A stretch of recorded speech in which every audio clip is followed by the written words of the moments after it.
Poppy SSC English second পেপারে বইটি থেকে সাফিক্স প্রিফিক্সের প্র্যাকটিস পড়া হচ্ছে। তো এখানে এতে প্রথমে গ্যাপ বলা হচ্ছে dash helps a man to reach the goal of life.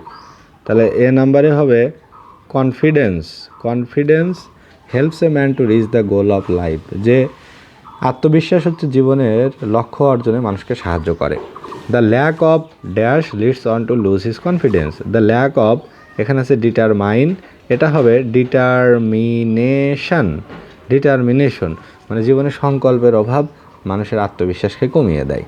You need in order to overcome the problems in life. তোমার জীবনে আত্মবিশ্বাস প্রয়োজন, কারণ জীবনে সফল হতে গেলে সমস্যাগুলোকে এড়াতে চাইলে। First fix up a target in life. প্রথমে জীবনের লক্ষ্য স্থির করতে হবে।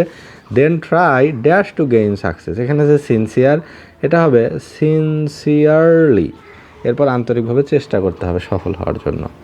Do not lose heart if you fail first. প্রথম দিকে একটু অসফল হলে, ব্যর্থ হলেও আশাহত হওয়া যাবে না। Remember that dash is the pillar of success. Remember that, এখানে আছে ফেইল, এটা হবে failure is the pillar of success, যে ব্যর্থতা হচ্ছে সফলতার সোপান। Whereas success without dash is not enjoyable.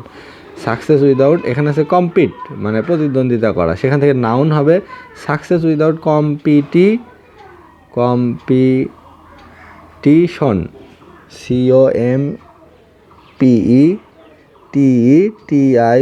Competition is not enjoyable. Firmness keeps you dash strong. Keeps you, এখানে আছে মেন্টাল, সেখান থেকে হবে mentally strong. And you make dash for struggle. You make preparation for struggle to reach the goal. Nobody can be dash in his mission. Nobody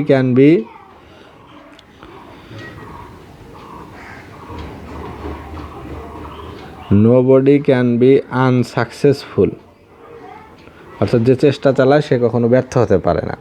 failure makes হিম মোর, এখানে আছে determined, সেখান থেকে হবে ডিটারমাইন্ড। তাহলে ফেইলার তাকে আরও বেশি সংকল্পবদ্ধ করে, দৃঢ় করে। To work with dash ভিগার, to work with renewed, এখানে আছে নিউ, সেখান থেকে রিনিউড ভিগার অ্যান্ড এনার্জি, অর্থাৎ নতুন উদ্দীপনা, নতুন তেজ, নতুন শক্তিতে তাকে আরও উদ্দীপ্ত করে, তাকে আরও বলীয়ান করে।